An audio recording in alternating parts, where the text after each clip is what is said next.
Hello and welcome to the Superpower Dare Die team. I'm Peter. And I'm Rick, and today we are reviewing the film Nobody. The movie opens with a battered and bruised Hutch, who is our protagonist. It's sort of cryptically set up. He's obviously in a sort of interrogation sort of setting. He just pulls out a cigarette, lights up a cigarette, pulls out a tin of cat food, opens it up, and then pulls out a cat.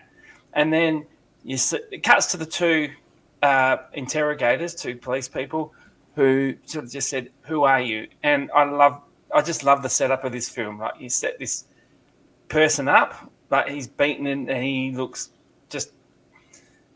like he's been through the ringer, and then they've just done it perfectly with we'll set him up, all these questions to be answered. Then we have the police people go, "Who are you?" which is the question, or the audience, and then just cut to opening titles. I really like from the start. This movie just had me grabbed you. So it sets up the questions, and then it cuts to the opening titles, and then I think a really well done. So you're obviously not going way back in the past. It's kind of back to our main character's life, and the way they set this up with the little screen titles of Monday, Tuesday, Wednesday, and just the routine things he does. The montage of his boring life. Yeah, of his mundane life, of how just so ordinary it is. I just think it sets it all up so But well. I also like in that they're showing that he hasn't let himself go. Like, he's running every morning. He's doing pull-ups at the bus shelter. Yeah. So he is keeping in shape. He's keeping in shape. You don't know why he's keeping in shape at this stage. Like, he's sort of the way they've set it up, you kind of realise there's more to the guy than just this mundane person. But you can sort of tell he's trying to escape something. He's trying to be something he's not, and to do that, he has to live this boring existence or whatever. And then even in that opening 5 minutes, they show how his relationship with his wife is not great. With his older son, it's strained. He works for his wife's. He works for his father-in-law, and everyone sort of just kind of pities him, looks down on him. He doesn't seem to be bothered by it all. It kind of seems to be, all right, this is the person I need to be. Yeah. So do we meet the boss on that before the break-in? I thought we met all that afterwards. Yeah, that's sort of when they're pitying him, like. Yeah, no, you're right. That's it. They show this routine of mundaneness, and then there's a break in the routine when his house gets broken into. I think that when he's walking around the house at night, he wakes up not because of anything, but just he's not sleeping because the pillow between the wife and him. Yeah. And he goes checks in on the kids. Yeah, and you can see there he genuinely he's happy to have the kids in his life. Here's the noise downstairs, and then there's the people breaking into his house. And Bob Odenkirk said that he had experienced a couple of break-ins, and that's sort of what inspired him, because he had part of the idea behind the movie.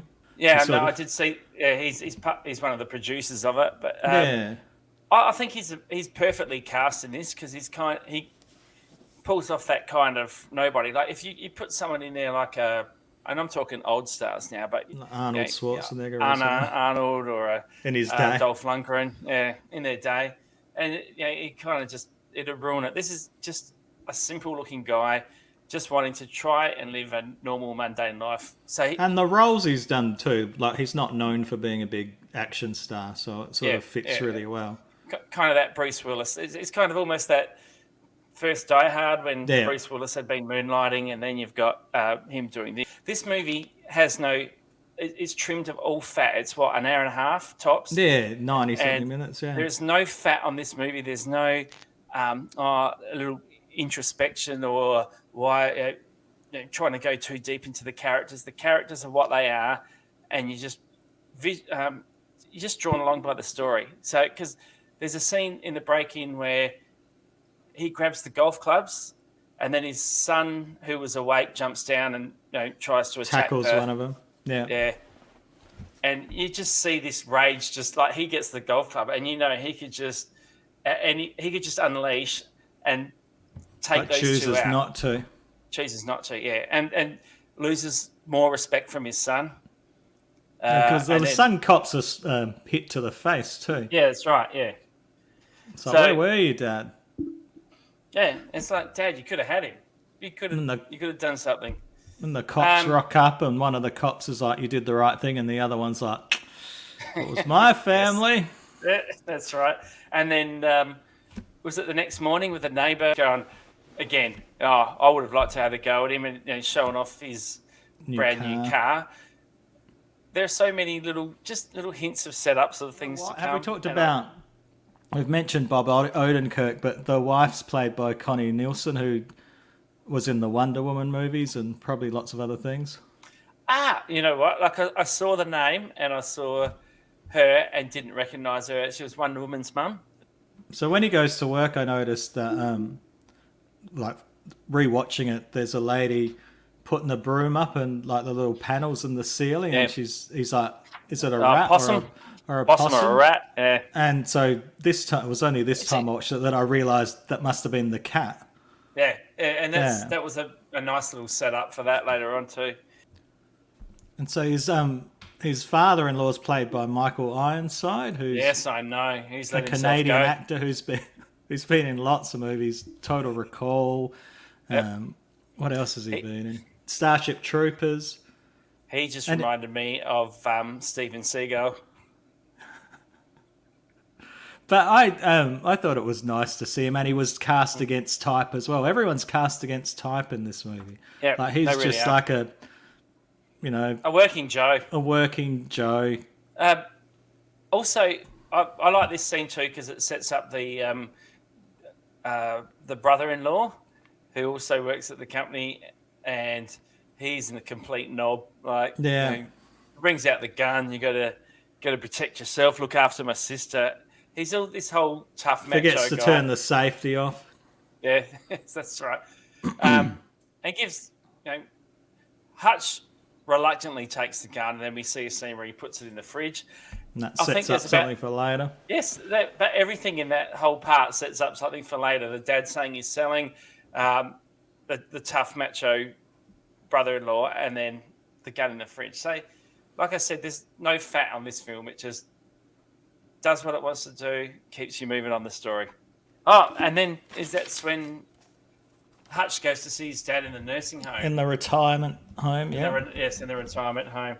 And again, this is something I noticed on the second viewing. There's not really a lot of dialogue in this film. Not at all. But every scene does enough to move you forward and have you keep going in. So, and they're good actors because they're like expressing what's going on without actually having to say anything.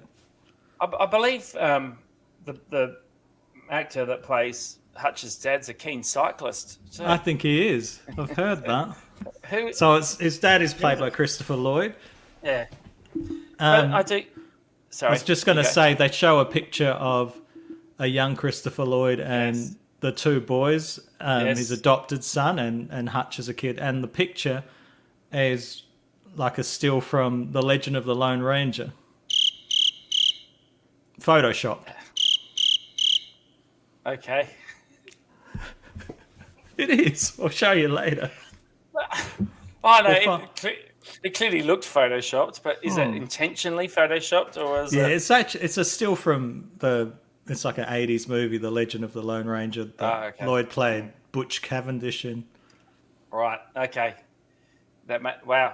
Wow, even little throwaways like that, amazing. But I like the kind of cryptic conversation between dad and son there. Like, dad's kind of going, it looks like you got something on your mind. And obviously the robberies and the fact he had to not do anything about it has set something off in Hutch. Yeah. Because he says, "Are you okay?" And he goes, "Yeah." It's like, "You don't look okay." Yeah. And does he say, remember who we used to be, Hutchie, or something? Is that a bit? Yeah. But at this stage, the dad hasn't even looked at him. He's watching they set him up as just on the couch watching the TV. So watching a Western or something. Yeah. So there's the whole thing about the dad just intuitively knowing what's wrong with his kid, and just moments like this where it doesn't need to be explained to everyone in great detail. It's what it is. And it's a really short scene too. We probably talked about that scene longer than the actual scene goes for in the movie. I know, we'll cut that down. So we forgot to mention earlier about it also sets up that he does have a bit of a relationship with his daughter. When after the robbery, he goes and sleeps in the basement. Yeah. And she comes down and she's the only one that seems to respect him. And she's the young one, and so she loves her daddy. And the brother's at a bit of an age where he probably, at that age. Teeny angst. So after his dad's, you're right, he goes to it's the dinner where the little daughter brings up my kitty cat's bracelet's gone, and that triggers him. It does, but this is the part where when you look back on the movie later on, how it all stems from the kitty cat bracelet, and which is funny given how that turns out later on in the movie. But so. He's just kind of lost it. He storms out. He's going, I'm getting this. I'm getting my daughter's kitty cat bracelet back. While it goes back to the retirement home. But in this, I like that he's gone back. Dad's asleep. He's going through taking out what he needs. Checks out the gun, and then all of a sudden, his dad's behind him with a coffee, just like, I knew you were going to come back. I knew this is how this is going to play out. He says, there's something I've got to do, and he just says, you best go do it then. Yes, yeah. And with so little words, it says a lot. So then this is something that I noticed second time viewing about how he's always on the bus. And that's also a setup for stuff, but because he catches buses around town to different tattoo parlors because he'd noticed the tattoo on the wrist of the. And you see him drawing it when he's in his office board. You see him drawing it as well. But he goes around to the tattoo parlors, comes to this final one where he's walked in, shows the FBI badge, and some old guy sitting in the corner just sort of goes, "That's about 20 years out of date." And so then the tattoo parlor owner, muscly guy, sort of stands up, going, as in, what's going on here? And you see the two goons in the background with their baseball bats or pool cues, and it looks like it could be a big fight about to happen. And then the old guy notices a tattoo on the wrist of Hutch, and just his demeanor changes straight away. It's just like, "Thank you for your service," and then runs out the room, and then you hear about 20 bolts. 20 locks, yeah. And again, I love it because it tells you so much without having to tell you. But then the tattoo guy kind of just caves, just says, "Oh, what do you want to know? Oh, tell me where these people are who've got this tattoo." Hutch, then we cut to the scene where it's the that apartment of the two people that robbed Hutch, and you can see they're kind of like not horrible not people. Not doing very well. They're not doing very well. They're down on their luck. Yeah. But Hutch comes in and sort of goes. I like how he they see the man walking to the kitchen, and then Hutch just appears from the shadows like he was there that whole time. Yeah. Again, just that other thing that this guy knows his stuff, and then he's in with the gun, and these two are pistol terrified. whips him. Yep. He's terrified, and he's ready to do some damage here already. He's ready to let that inner beast go, whatever it is. Simmering rage. Yeah, the simmering rage. But then he hears the baby cry in the other room, and he's just like... It's hooked up on a ventilator. And so we know he's got a conscience as well. Yeah. There was a point of like, "Where's the kitty cat bracelet?" And they clearly don't know what he's talking about. I also expected him to give him like some money for some reason. He's got that wad of cash. Yeah. I had the feeling he was just going to give him money because they were so hard done by. Or at least just drop it on the floor on the way out. he's had a change of heart. He's got the conscience. He's heard the kid, and then he's back on a bus.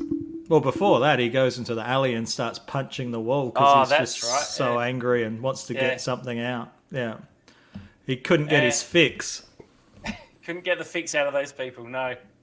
But then the bus ride home, and this leads to one of my favourite scenes. And it's set up to get the emotions involved, because as he's on the bus, you see not a lot of people on it. There's a young girl who probably shouldn't be travelling that time of night by herself.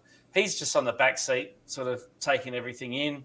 And then this car comes up behind the bus, crashes into a few things. Some obviously drunk guys. Yeah. And you can, and they set them up as bad news already. These guys, they're up to no good. And they stop the bus so they can all get on. And they get on, and they're the bad guys you want to hate. He tells the bus driver to get off the bus. He closes the door. And they're all goading him with, oh, what are you going to do? What are you going to do? And in my favourite scene in this, and you would have seen it if you've seen the trailer, he just holds up the gun he's taken from his dad's, empties out the barrel, and just, I'm going to F you up. And they all just start laughing. Second time watching this, I really saw the black and white. So he goes in to start fighting him, but he takes a lot of hits as well. Yeah, so, he does.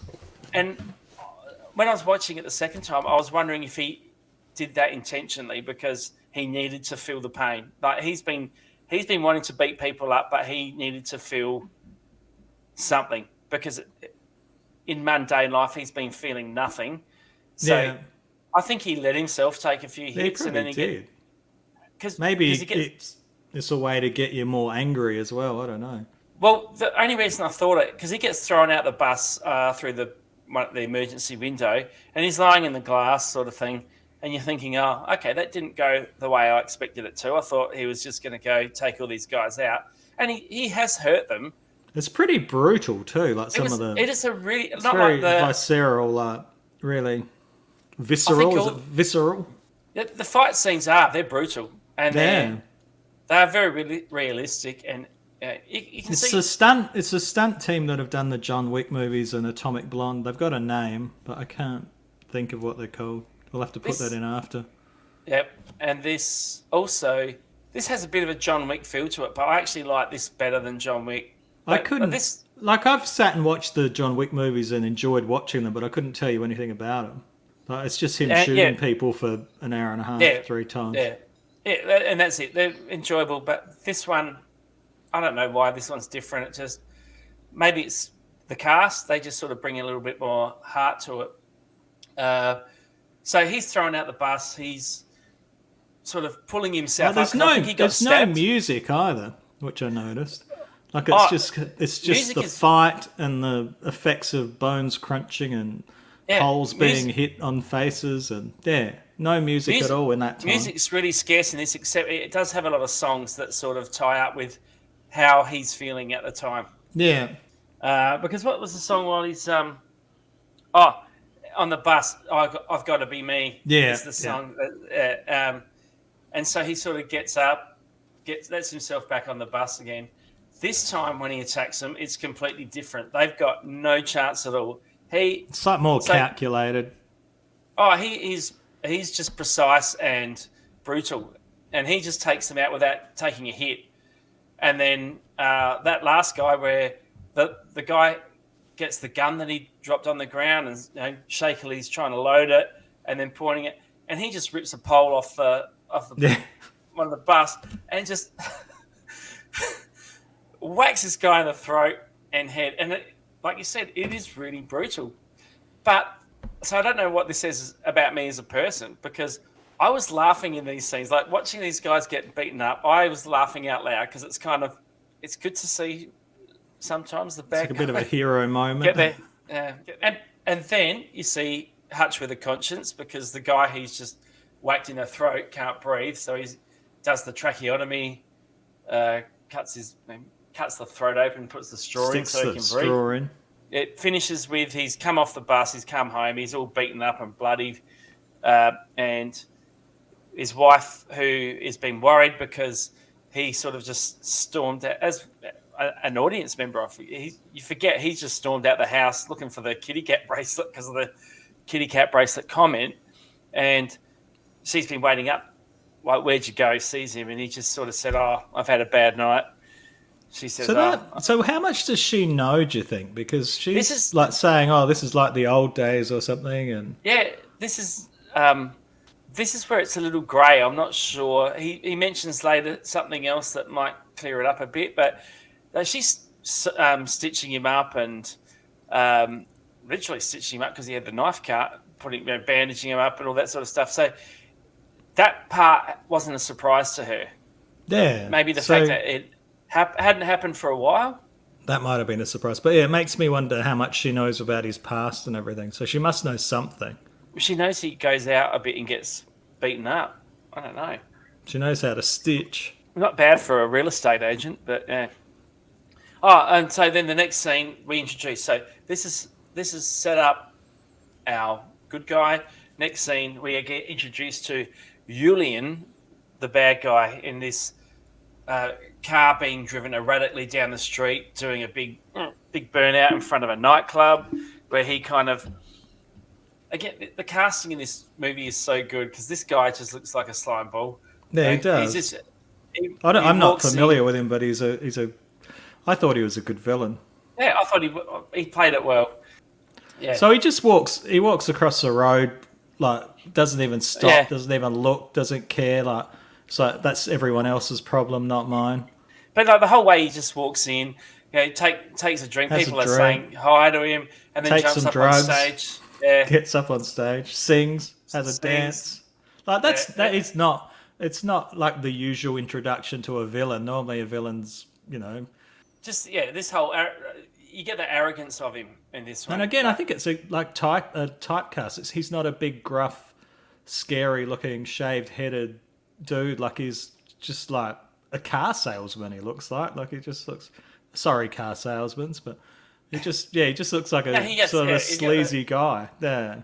With one of the gang members, as he's walking through the crowd, one of them looks at him with a bit of a frown, and you see he kind of takes that in. But he's the biggest guy in the room too. Yeah, yes, he is. And then there's the discussion about. Is that the discussion about selling the? Well, it's his turn to look after the obshank, which is apparently like a cache of this money that gets like moved around to different places so it can't get tracked or something. But they've all got like part of shares this. In it. Yeah. So what gets him angry? So one of the other guys says, "Oh, all this singing and dancing, it seems to be drawing the wrong kind of attention. So I don't know if this obshank is safe." And so then he gets a champagne glass and stabs that massive guy. I guess so. And then chokes him. He stabs him in the eye, I think, and then strangles him. And he says, "Are you confident now?" And so I think that guy had 3% of the obshank. That's right. And now that's ours now.